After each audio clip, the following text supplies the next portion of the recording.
Hola chicos, les saluda el profesor Pedro Mascaro. Acá en esta nuestra última sesión, la semana 19 de repaso del ciclo ordinario 2019-1 virtual. Así que empecemos revisando todas estas preguntas, haciendo un compendio de todo lo que hemos visto hasta ahora. Así que comencemos.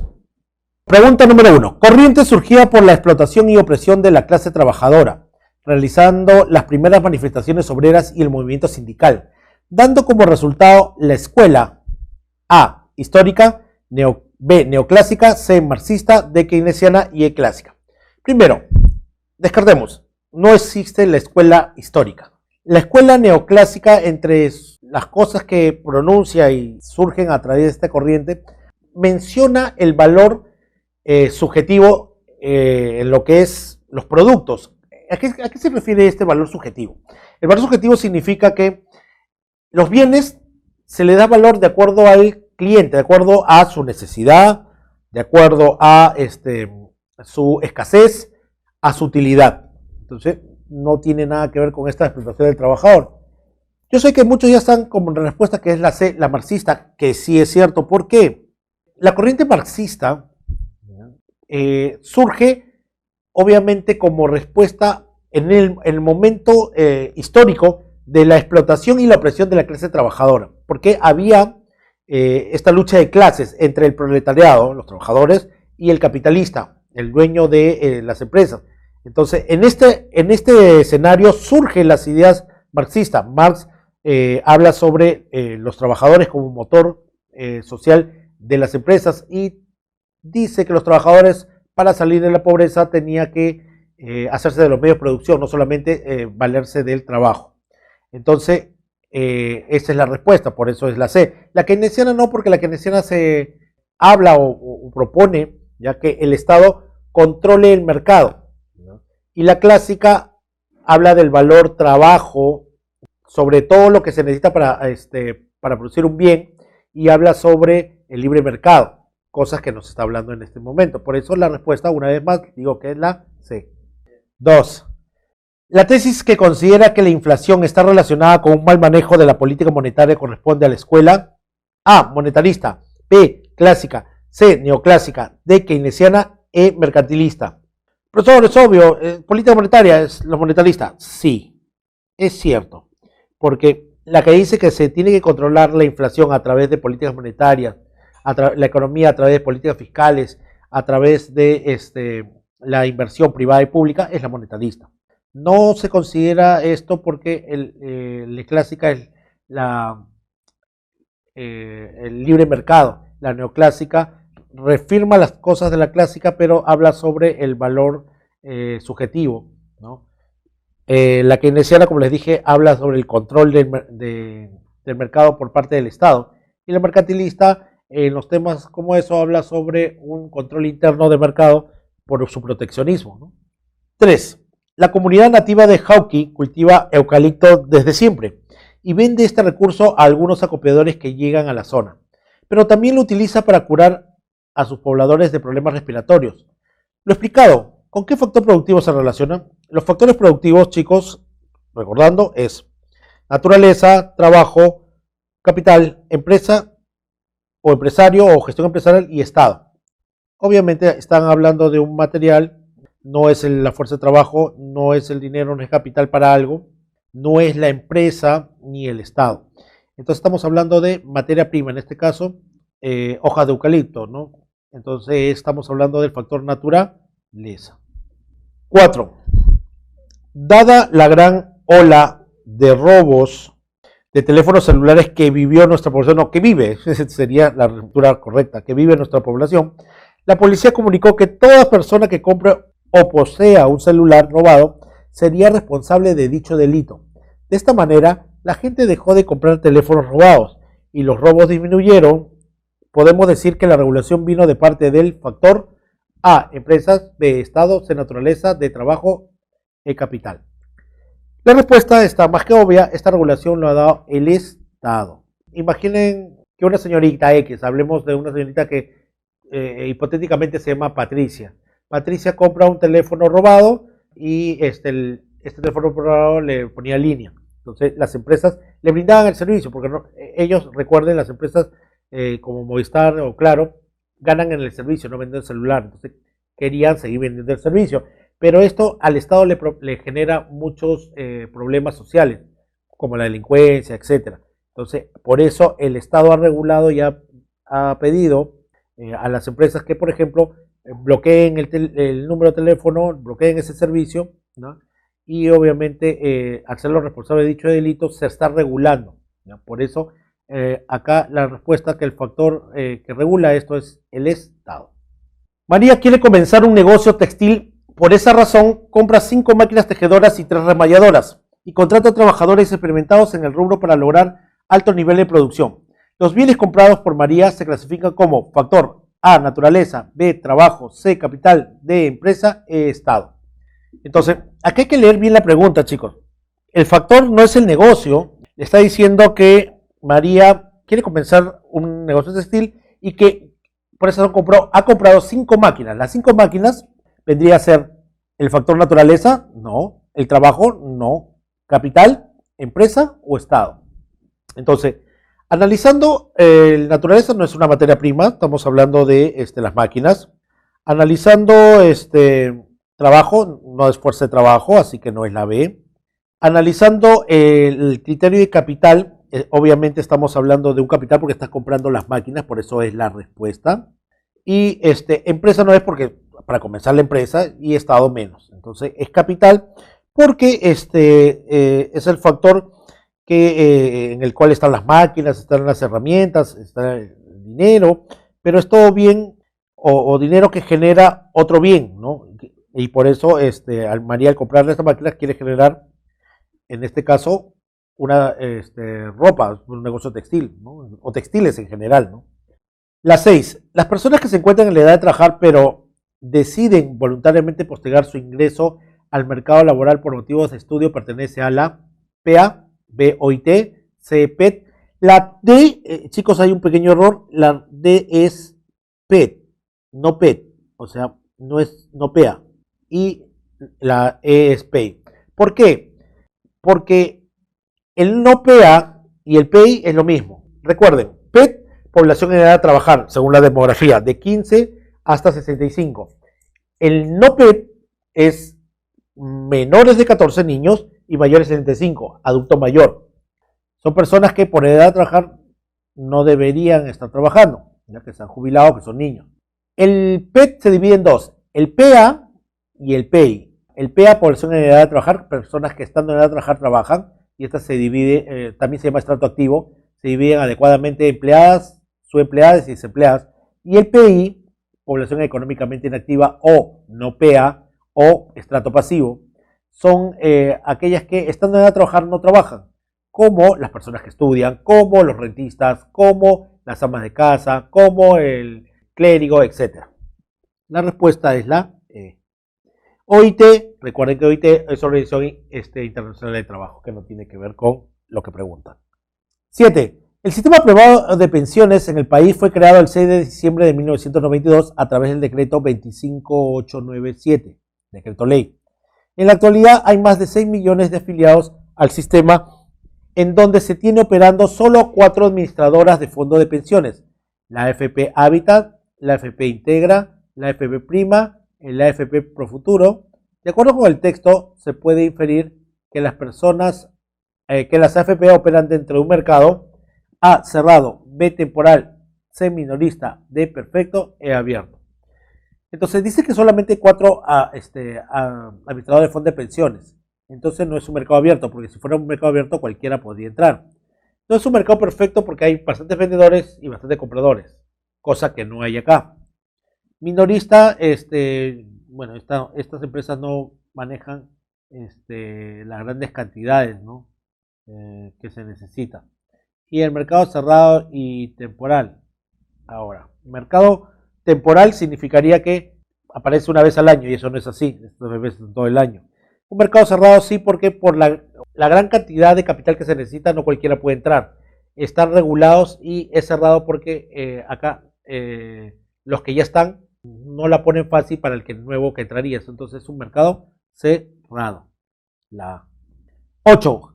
Gerex S.A. ha anunciado el ingreso de Alfa, cintas adhesivas, a su portafolio de empresas. Esta adquisición se suma a las ya conocidas como Bondo, Mancillas Automotrices, Uniformes y Bienestar Total.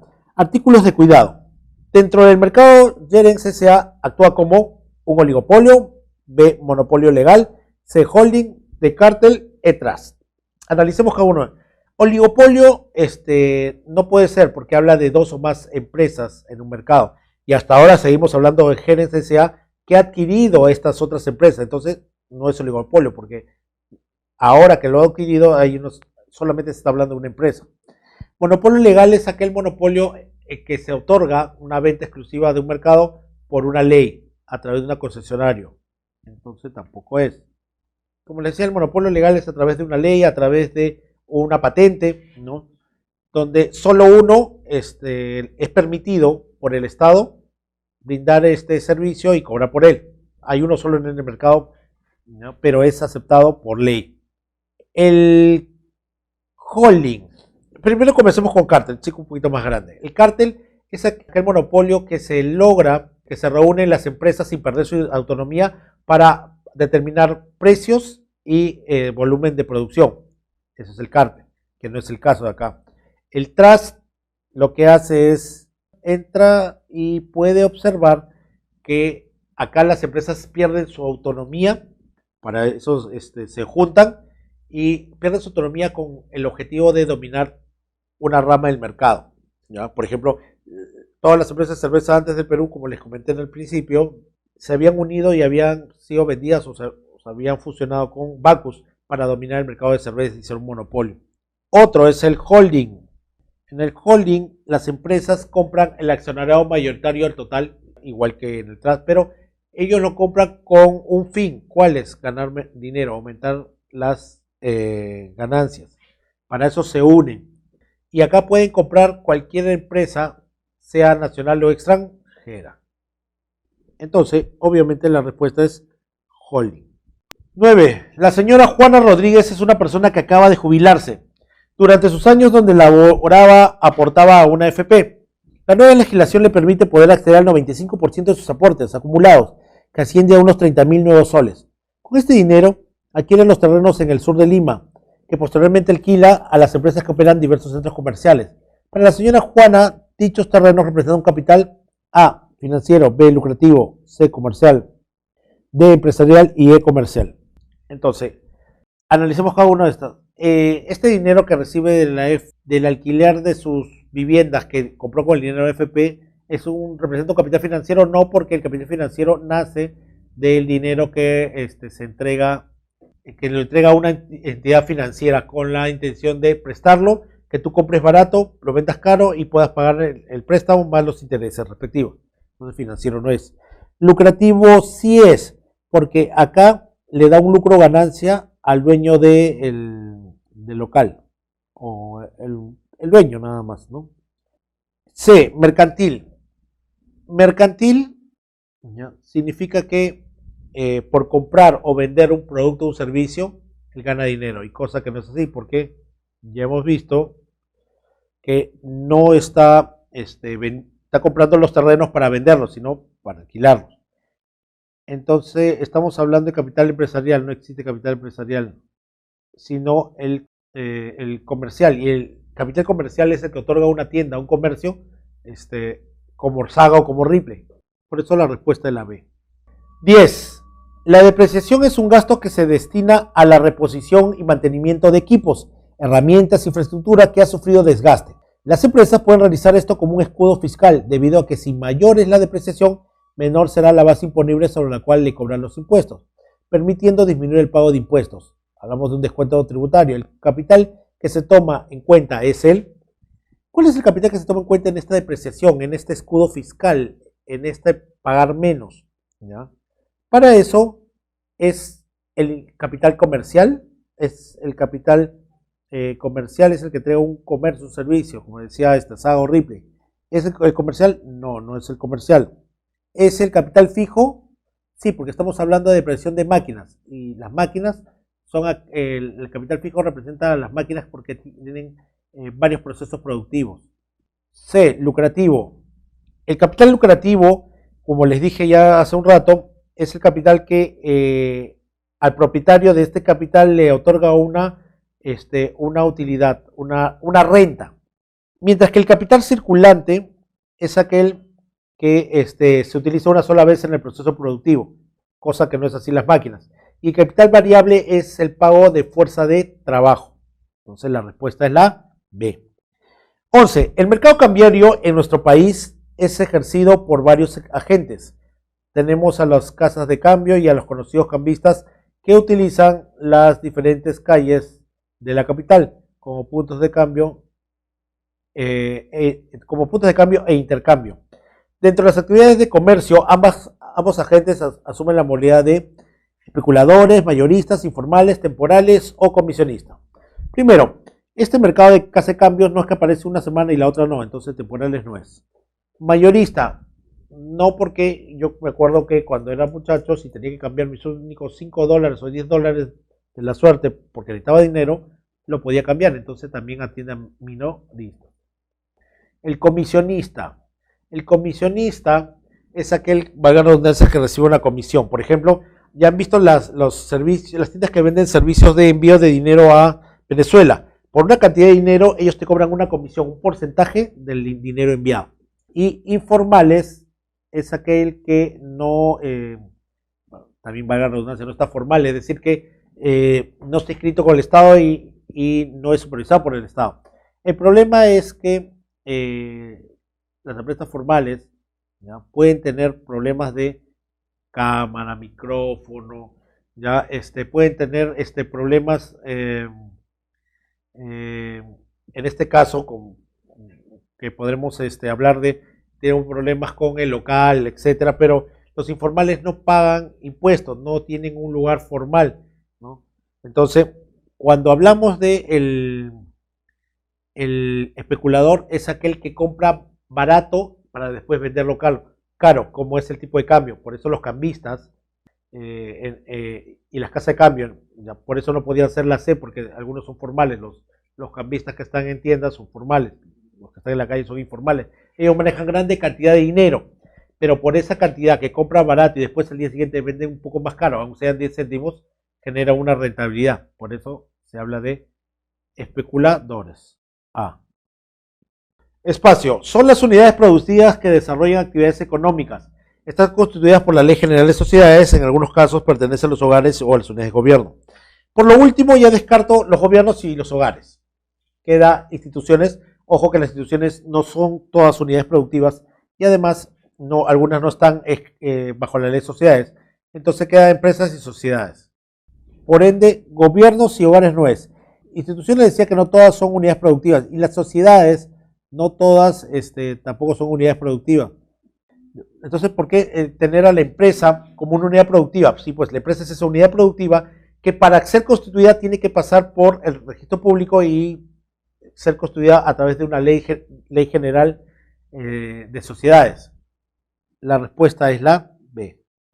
13. Un encuestador enviado por el INEI encuentra en la fachada de una vivienda 2 medidores de gas natural y electricidad, es decir, independizados.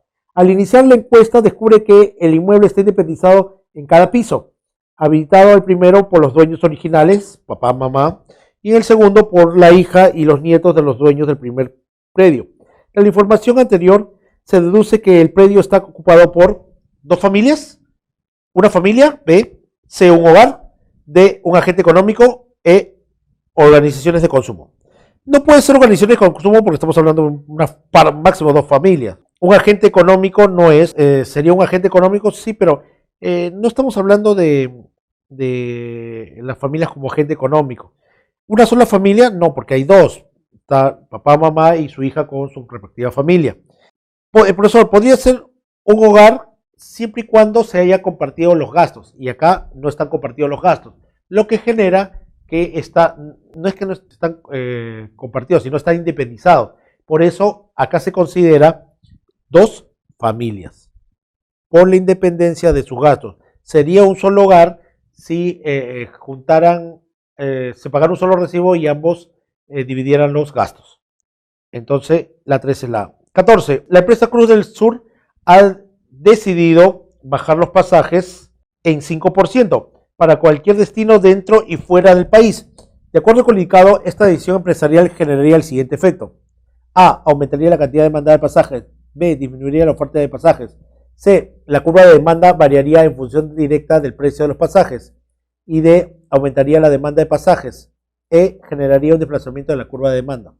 Para eso voy a hacer un costadito, una fórmula de algo que ya hemos visto. Acuérdense, chicos.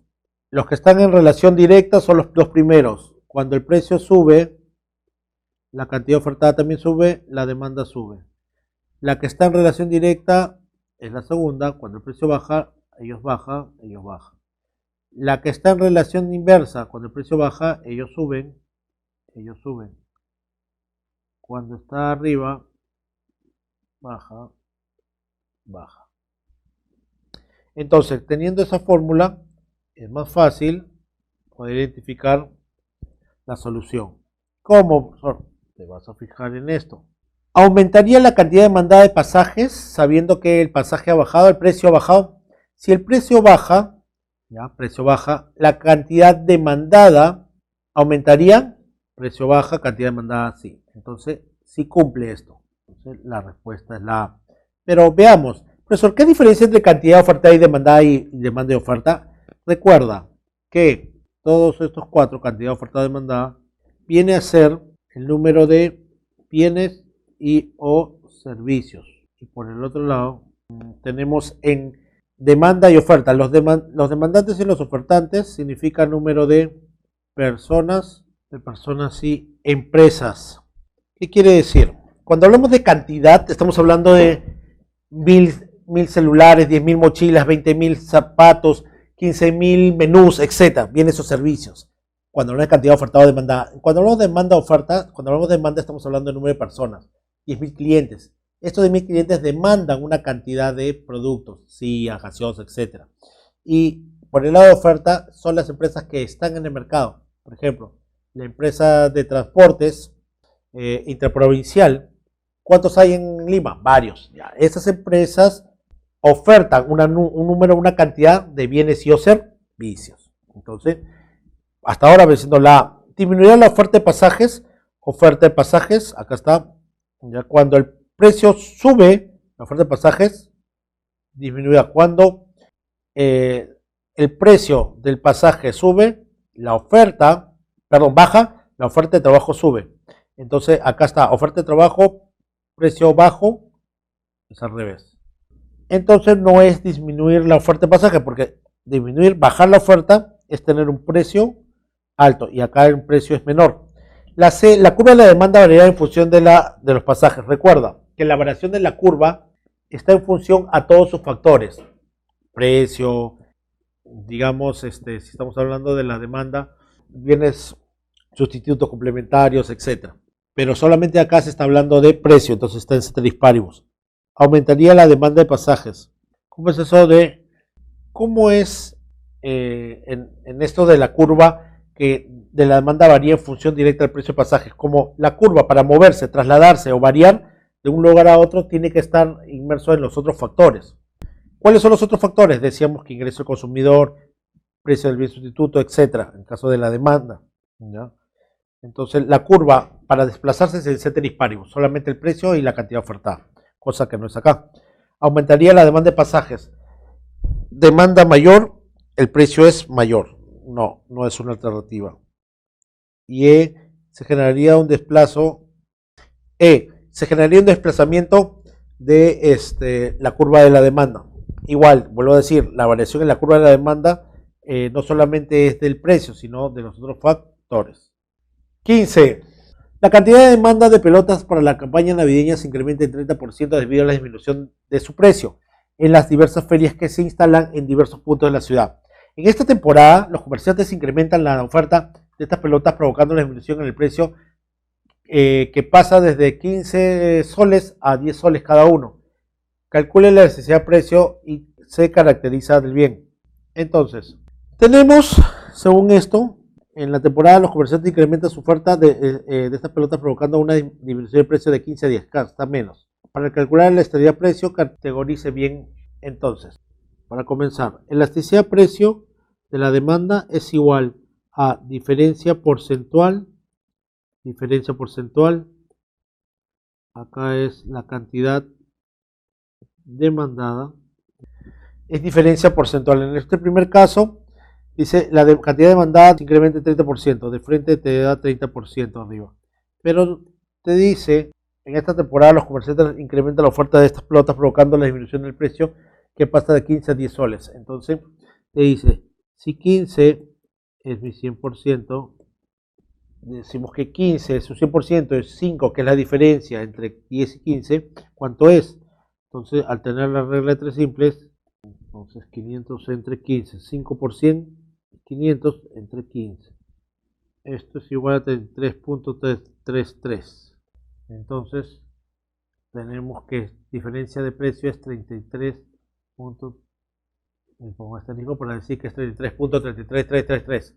La respuesta sale 0.975, etcétera, etcétera. Entonces la respuesta más cercana es 1, unitaria, porque se aproxima. Estamos hablando de la categoría que le corresponde, entonces es unitaria. Porque recuerden, si el EP es igual a 1, EP es igual a 1 es unitario. Si el EP es mayor a 1, si el EP es igual a 1 es unitario. Si el EP es mayor a 1 es elástico. Entonces, al tener esta respuesta es igual a 1, va aproximando porque no hay productos con fracciones, es igual a 1. Entonces 1 es unitaria, como en este caso. Profesor, ¿puede ser como no es? Si hubiera el resultado, sí, pero acá como es 33.333, estamos hablando de que hay una aproximación a 1. Entonces la respuesta es la D. No es 1.5 en elástica, no es 1.25 elástica, ni menos 1.5 elástica. 16. Víctor vende accesorios para celulares en la puerta de su casa y paga a su sobrino para que le ayude en las ventas. Sin embargo, no se ha registrado su negocio legalmente. Por lo tanto, se puede afirmar que si su sobrino se enferma, 1. No tendrá acceso al seguro social pagado por la empresa que trabaja. Eso es verdadero. 2. Víctor está obligado a dar licencia hasta que sane. Obvio que no. Y su empleador deberá pagar los gastos que ocasione su dolencia. Obviamente, la respuesta es la A, ya que la 2 y la 3 no tienen nada que ver, porque al ser una empresa informal y a la empresa no pagar al salud, obviamente si se enferma un trabajador no tiene acceso a esta seguridad social, no es una obligación. Víctor, como dueño de la empresa, no está obligado a darle licencias de trabajo. Si él necesita que su trabajador esté trabajando y que produzca, tiene que hacerlo. Y su empleador deberá pagar por los gastos que ocasiona su dolencia. No, los gastos cuando nos enfermamos corren de cuenta nuestra.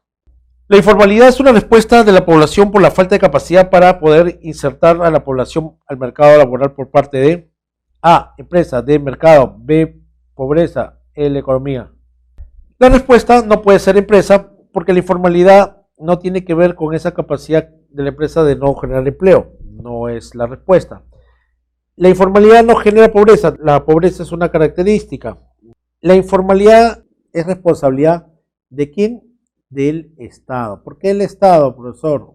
Podemos decir que esta informalidad es una respuesta a la población por la falta de capacidad de poder insertar la población al mercado laboral por parte de quien no puede generar más trabajo, quien no puede dar trabajo a la población, no es la empresa porque no es su función, la empresa no tiene la función de dar trabajo ni de crear trabajo, sino que crea trabajo consecuencia de que crea productos para vender. La pobreza es un factor de informalidad, sí, pero la pobreza no es la responsable de generar más chamba, ¿no? Y tampoco es el mercado y menos la economía.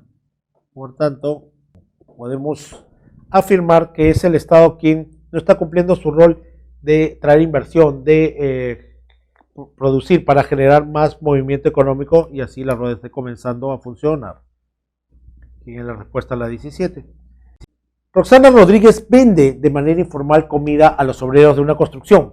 Su menú es más barato que el del restaurante formal, cercano a la obra, pero son pocos los obreros que se animan a comprar debido a que antes les ha ocasionado problemas estomacales. Este fenómeno se debe a que, como informalidad, a ver, creo que todos chicos hemos vivido la informalidad y el problema es que no hay seguridad, te puede doler la cabeza, te puede doler el estómago, te puedes hasta enfermar. Yo tengo bien claro una fecha de niño donde me enfermé, una tifoidea fulminante, por lo cual yo soy más cuidadoso a la hora de comer en la calle, pero no por estas razones. No le paga impuestos a la SUNAT, este fenómeno de informalidad, no le paga impuestos a la SUNAT, sí, a la SUNAT, pero no solamente a la SUNAT. La B, el Estado controla la salubridad de su comida.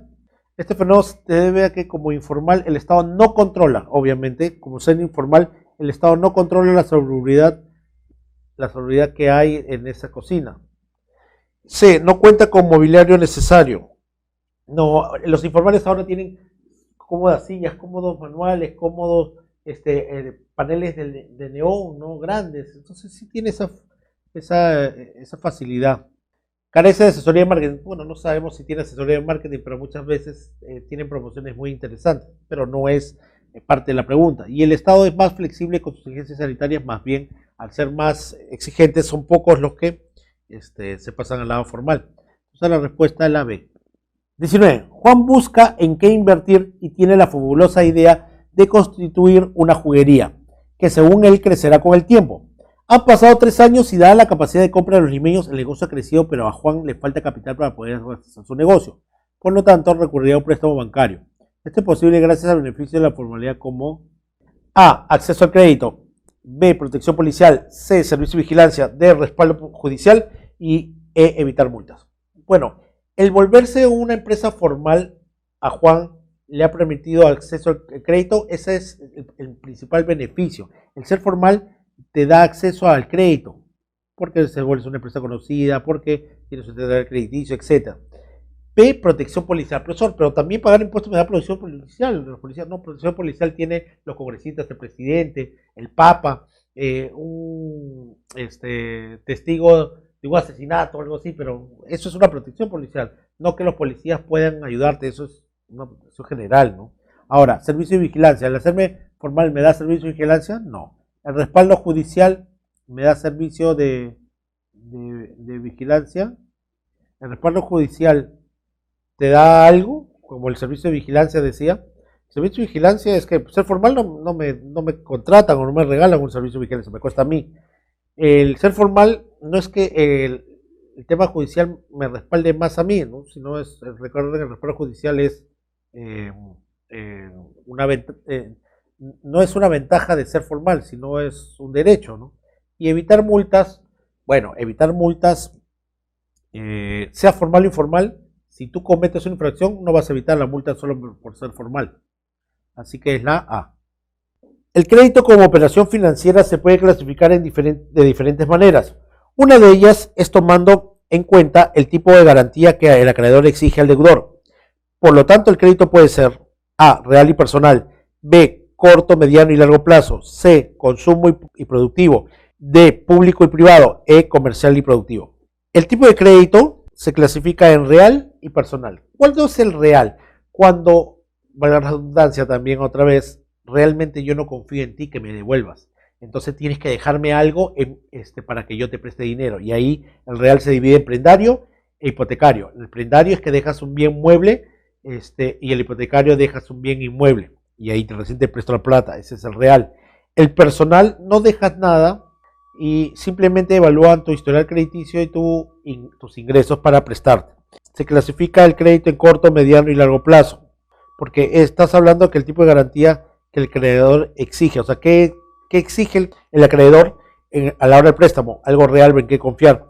No estamos hablando del tiempo, que puede ser en corto de 1 año, mediano 5, largo más de 5, ¿no? Tampoco hablamos de consumo y productivo. Estamos hablando de un crédito de consumo. ¿Cuándo es el crédito que utilizo para comprar bienes para mí?